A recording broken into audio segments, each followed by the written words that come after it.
Hello, I'm Colin McCowan and I'm going to show you, I hope I'm going to show you some mysterious forces, invisible forces, hidden forces. Well, you could say, well, if they're hidden and invisible, how can you see them?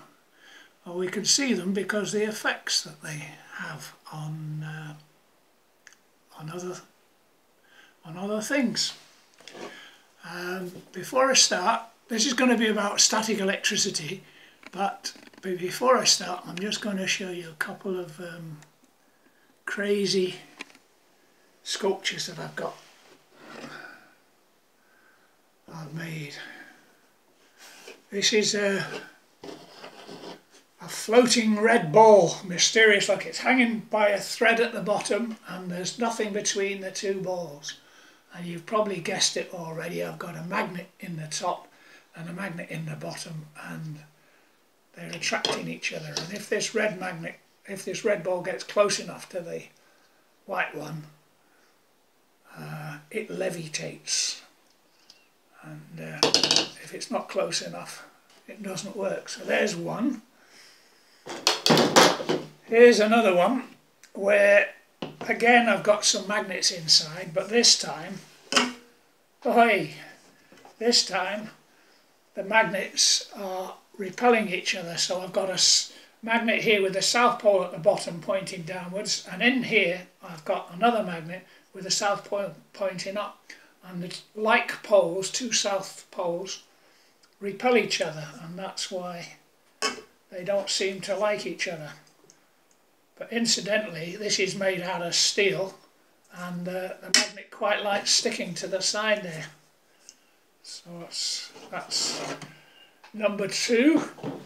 And this is number 3, which is exactly the same thing, but I can take the ball off, and now you've got a south pole pointing up and a south pole pointing down. But if I take this magnet here over and turn it the other way up, you can see that now the south pole is attracted to the north pole, and it's a bit shaking faster. I'll turn it over again, and they're repelling each other. Now then, this story that I want to tell you about is about a Greek fella called Thales, and he lived in Miletus, which is now in Turkey. And one day he had some beautiful amber, which is from around the Baltic Sea. It's fossilized resin from trees, and sometimes there's a fossilized insect stuck inside it. But anyway, he had this beautiful piece of amber and he wanted to show his girlfriend, but when he looked at it, it was mucky. So he rubbed it. It's supposed to have rubbed it on a cat, or maybe cat fur. I've got here some lamb's wool, a lamb's wool scarf, and I haven't got a piece of amber, so I'm using this piece of plastic. It happens to be a gazoo, but it was mucky. There was muck sticking to it, so he thought he'd rub it on a piece of cat fur, and then he put it down on the table again.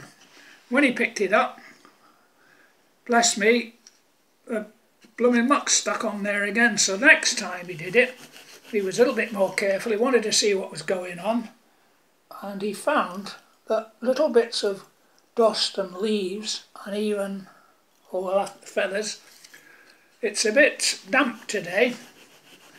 We've got some clouds, we've got some rain, we've got some sunshine, so the static doesn't work quite as well as when you've got a nice dry day. Let's try that once more. Rub it on the little lamb, and it should pick up feathers. Come on, feathers don't want to pick up today. Give it one more go. I don't like to be proved wrong. Oh, there you go. There's a feather stuck on there. Now then, that's all well and good, but what I want to show you next is much more exciting, much more educational is to take 2 pieces of tape, stick them on the table. Don't make them too long, about 100mm is plenty long enough. Fold the end over. The reason for folding the end over is so you can pick it up off the table. You're not struggling getting it off the table. Right, 2 pieces of tape stuck on the table. Pull them off simultaneously, and there's a bit of curl in the tape. Well, that's a bit of a nuisance. But anyway, when I bring these together, you'll see that they push each other apart. I bring them apart and they hang down. Let's see if we can get them hanging a bit straighter. There we go. Hanging a bit straighter. That's better. Now come on, mate. Hanging a bit straighter. Oh, they won't. Anyway, I'll bring them together again. And you notice as they get closer, they push apart at the bottom. Straight. Push apart at the bottom. Now then, what I'm going to do next is stick the tape down again and stick the other one exactly on top.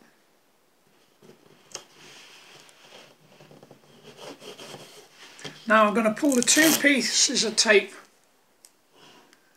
off together, get them straight, and now I'm going to pull them apart.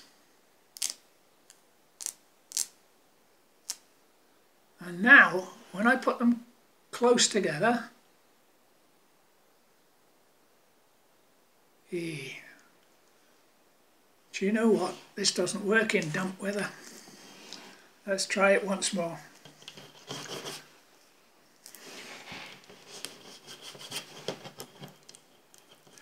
This is the first experiment. 2 pieces of tape. Well, that's no problem. 2 pieces of tape stuck on there, and you try and get them together and they jump apart. In fact, they're even trying to stick to my fingers. Hanging down, bring them close together and they go apart. Close together, they go apart. What's happened here is that some electrons that are on the table get stuck to the tape when I pull it off. So this has got extra electrons on it, and this has got extra electrons. They're both negatively charged, but electrons don't like to be near to other electrons, so that's working very well. They're pushing apart there quite nicely, see? Am I holding it high enough? There we are, see? Now then, we'll try this one again.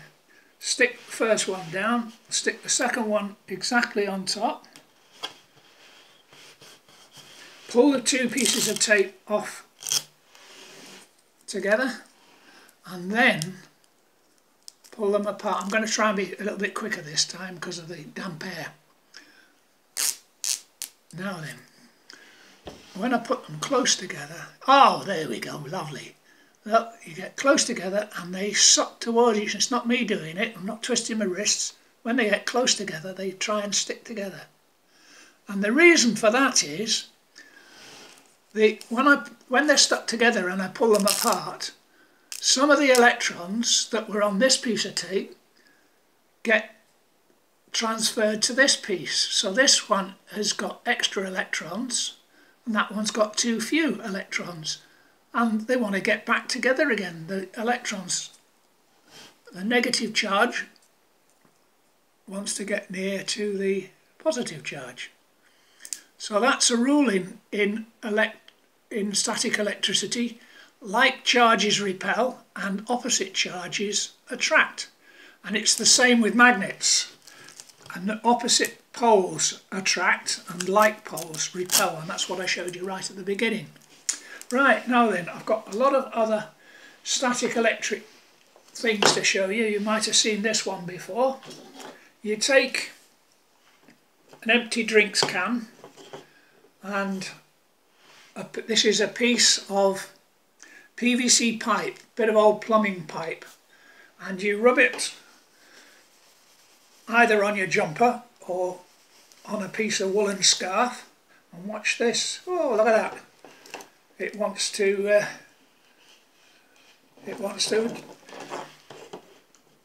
oh, goodness, see that?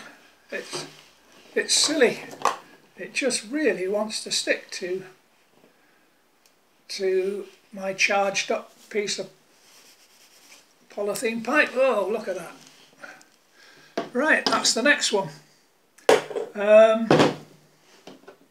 might stop the video. No, I won't. I've got to show you another one.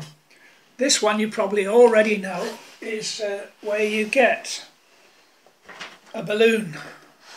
And the best balloons to use are these long straight ones. I'm going to put the camera back up pointing at the wall. These are the sort of balloons that clowns use for making funny animals, but if you take a long balloon and stroke it with a scarf, you can actually hear the crack of the electricity. Sometimes that happens when you're taking a shirt off at night. You can hear it cracking, and if you're lucky you can actually see the spark. But watch this when I put it near the wall. Listen, it just sticks like crazy. You can actually hear it snap as it sticks to the wall. The round ones don't work quite so well because being round and trying to stick to the wall, gravity sometimes wins, and they fall down the wall. And because it's a damp day, that yellow one will probably fall off in a minute or two. So it was Thales of Miletus. Thales of Miletus, here we are. I've got his name written down here on a piece of paper. Oh, that's back to front. Turn it around like that, you can read it. Thales of Miletus. He discovered this with the feathers and his bit of amber, and it was written about by Aristotle, and that's how we know about it these days. And the Greek word for amber is electra, and later on when people were messing around studying static electricity, they wondered what to call it, and somebody thought, well, we'll call it electra or electricity, after the Greek name for amber. So I'm stopping there. Bye.